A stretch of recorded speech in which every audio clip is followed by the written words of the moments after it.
I woke up to a miracle today. Triggers stay as I find my way. No judgment to lead astray. In this peaceful state I'll stay. Welcome back. We're continuing our journey through the workbook together, and thank you for joining us. Today we arrive at Lesson 302. This one really marks a point where perspective shifts. It's a declaration, you could say, about restored clarity, about choosing to accept true vision. Yes, this lesson is about acceptance, a deep acceptance. The whole statement acknowledges that the darkness we perceived, outside of ourselves, it's gone. Not because we battled it, but because we decided to look past our own misunderstandings. Wow. The lesson puts it so simply. Where darkness was, I look upon the light. And this feels like fully stepping into accepting that suffering, the way we defined it anyway, was always based on forgetting who we truly are. So now we're ready to move beyond that idea of suffering and just acknowledge that our true vision, the inherent one, it's restored. It's available right now. And we definitely encourage you, the listener, share how things are going for you, your own insights as you go through these. You can always reach out. The email is acim@theworldharmonyproject.org. And the TikTok and YouTube handle is at the World Harmony Project. Let's turn now to the lesson itself. Lesson 302. Where darkness was, I look upon the light. Father, our eyes are opening at last. Your holy world awaits us as our sight is finally restored and we can see. We thought we suffered, but we'd forgot the Son who you created. Now we see that darkness is our own imagining and light is there for us to look upon. Christ's vision changes darkness into light, for fear must disappear when love has come.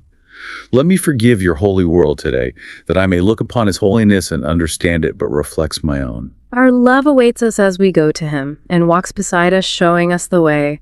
He fails in nothing. He the end we seek, and he the means by which we go to him. Okay, that central statement we need to explore thoroughly is darkness is our own imagining. This idea has been woven through the workbook right from the start, and here it's presented as the absolute truth. It's the launching pad for actually seeing the light. This is such a key metaphysical point, one we've revisited many times in previous lessons, and its importance can't really be overstated. Darkness, as presented here, it isn't some actual thing, some structure God built, or some force outside our minds. It's simply the content, the stuff we've projected outward. We are, as the lesson clearly states, actively imagining it. And understanding this completely changes the problem.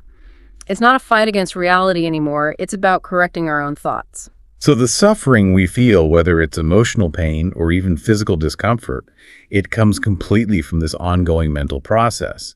We invent a state of separation from love, and then we insist that invented picture is real. First imagine separation, then imagine the pain that has to follow, and then we point to the pain as proof that the separation actually happened. And this imagining, its root is deep, hidden guilt. The darkness is just how that belief manifests, the belief that we actually managed to separate from love, that we attacked our source and it was unforgivable. Of course, looking at that guilt directly is terrifying, so the ego tells us, no, push it out, project it. The sources are very clear that every single symptom of suffering, anger, sickness, feeling loss, lacks all of it, results from taking that inner hidden guilt and just throwing it onto the outside world. We make the dark image, we project it, and then we feel justified in our guilt because we react to the attack we think we see out there. So the external world, it never confirms reality. It only ever confirms the hidden guilt we're trying to avoid. Think about how the ego operates. It needs two things. First, the basic lie of separation. Second, it needs constant proof that separation is justified because, look, the world is unfair, it is hostile. So when we focus on some lack or attack outside ourselves, we're actually substituting. We're actively putting our imagined dark picture in place of God's peaceful, unified creation. And this makes the suffering feel incredibly real, even though its source is purely internal. That's why this lesson's declaration is such a turning point. We're finally saying, okay, I'm stopping this substitution game. We recognize the darkness we see is just a temporary mental construction, like a house of cards. And the light, which is eternal and real, is right here the instant we choose to look at it instead.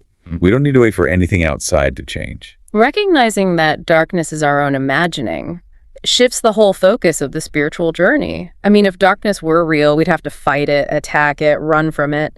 But since it's only imagined thought content, the only thing needed is to choose against the imagination. That's what correction is. The darkness itself never existed. Only our belief in it did.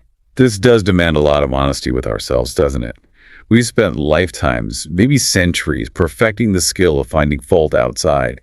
We take neutral events and assign these specific, painful meanings to them, just to reinforce our feeling of being isolated. This whole elaborate interpretation process, that's where suffering starts. And that's exactly where the practical application comes in. I often think back to my relationship with my father, especially around communication. I'd send texts, photos, and notice he rarely opened them or replied. The story was, his not checking messages meant he didn't value my time, didn't care about me or what I sent. That's the critical step the lesson is hitting on. The mind takes a neutral action and runs it through a filter of personal fear, of perceived lack. That's it. The darkness was this whole elaborate emotional structure I built around it. Maybe his love was less because he didn't do this thing. He wasn't great with technology, and I was actively choosing to feel hurt and alone because I interpreted his tech limitations as some kind of statement about my worth. So the pain was entirely self-inflicted. The initial darkness I felt was purely my interpretation of that neutral fact. Which wasn't even necessary. It only served the ego's need to feel like a victim or isolated, making sure you stayed separate from the actual love in the relationship. Completely unnecessary and painful, too. Eventually, I did manage to shift my focus. I realized, he just wasn't a text person. His lack of response said something about his relationship with his phone and not his relationship with me. And the relief was immense when I let go of that dark interpretation, especially before he passed away.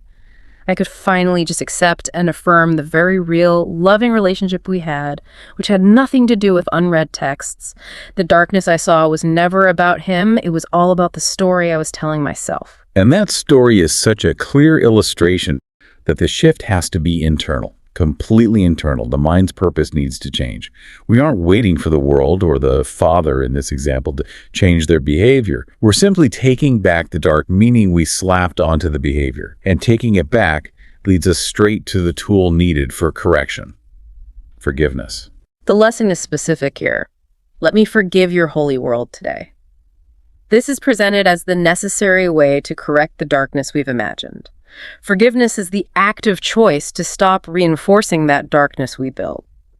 Every single time we hold on to a grievance against the world, a person, a situation, we're actively reprojecting the guilt, reimagining the darkness all over again.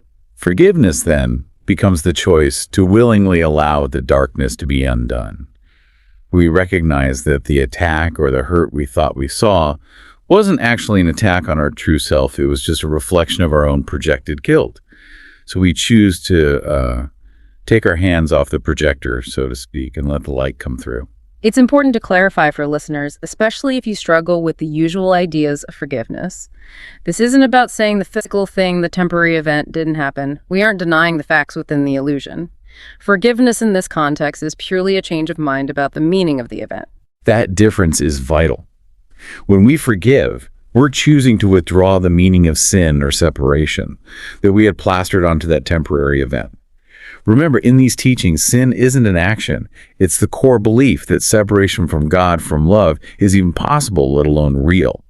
So when we forgive a coworker for saying something harsh, we're essentially stating, I withdraw my belief that this temporary event has the power to define eternal truth or cancel out my innocence. Grievances act like blocks to our awareness of love. They're like shields we hold up against the light. As the lesson implies, forgiveness is simply how we remove those blocks. We choose to look past the imaginary darkness and affirm the light, the holiness that's inherently in the person or situation, because that holiness is the only thing that's ultimately true. The single purpose, really, of this whole workbook path is restoring Christ's vision. We're shifting from sight, which is based on the ego's projections, to vision, which comes from the Holy Spirit's knowledge. Christ's vision looks beyond the form, the temporary body, the event that passed, the perceived slight, and sees the total, unwavering innocence of the Son of God. It sees eternal truth no matter what temporary imagined form seems to be there. And that's why the lesson states, Christ's vision changes darkness into light. When we stop relying on physical sight, which can only ever see the darkness we put there, and replace it with vision, which recognizes shared eternal truth, then fear just disappears. It logically has to. Fear is impossible when love is accepted as the only reality there is. And then we see the mirror principle clearly. When we forgive, we see the world reflects my own holiness. The world acts like a giant mirror, simply showing back the state of mind of whoever is looking. If we project guilt, well, we see a guilty world and we suffer. If we project love and forgiveness, we see a holy world and we experience peace. It's impossible to perceive our true self, our own light, while we're still holding up these images of attack and guilt out there in the world. We have to extend forgiveness first, meaning let go of the dark images we placed onto others before the mirror can show us the truth about ourselves. This is where that idea of reciprocal recognition becomes practical instantly. The moment you decide to see innocence in that challenging coworker or the difficult neighbor, or even in a fleeting self-critical thought, you automatically activate seeing the light in yourself. The recognition happens at the same time because the vision is shared, it's unified. Recognizing holiness anywhere in the sonship is recognizing yourself. The closing lines of the lesson give us such reassurance about our guidance, its availability, its certainty. Our love awaits us as we go to him and walks beside us, showing us the way. He fails in nothing. He the end we seek, and he the means by which we go to him. That's a beautiful passage, full of comfort. It unites the means in the end. The guidance Christ vision, love isn't some separate thing we have to search for outside ourselves. It's the solution that's already operating right inside the perceived problem. The path itself, the means, which is forgiveness, and the destination, which is love, they're completely unified. They're inseparable. And the assurance that this guidance walks beside us, showing us the way, confirms we don't have to somehow generate the strength or the power to forgive all by ourselves. We just need to choose the willingness to look upon the light, and the way is shown instantly because the light is already present. So for practical application today, we really encourage you. Use this declaration anytime you feel that old pull, that dark imagining starting up. Before you go into an interaction you think might be difficult or start a task that feels heavy, just pause. Close your eyes for a second and declare the lesson. Where darkness was, I look upon the light. And follow that declaration with a quick mental check-in. Ask yourself, what's the dark story I'm choosing to imagine about this person or this situation? What grievance am I holding on to right now? And when you identify the fear, substitute the light. See this not as some hard sacrifice, but as a simple, freeing correction of your own mind. You're just correcting a mistake in perception. It's that simple. So summing up today's powerful declaration, Lesson 302 is the clear call to choose vision instead of sight. We fully accept that darkness, conflict, suffering are entirely self-created imaginings from a mind caught in guilt. And the way to correct this imagining is forgiveness. We use forgiveness as the tool to look past the illusion we imposed on ourselves. This allows the world's inherent holiness to reflect our own true innocence back to us. As you go through your day, try applying this phrase whenever you feel friction or judgment or stress bubbling up. When you catch yourself complaining about traffic, getting irritated with someone, or stuck in that loop of self-criticism about not being good enough, just pause. That is the moment of darkness you're being invited to release. Consciously offer that specific moment of darkness to the light. A practical thought you can use is, I forgive this belief that separation is real, and I choose to see the holiness in this situation instead. This acceptance of the light, this is our function. And honestly, it's the only real peace we can ever find. We invite you to join us next time as we continue this journey together, stepping more and more into the light.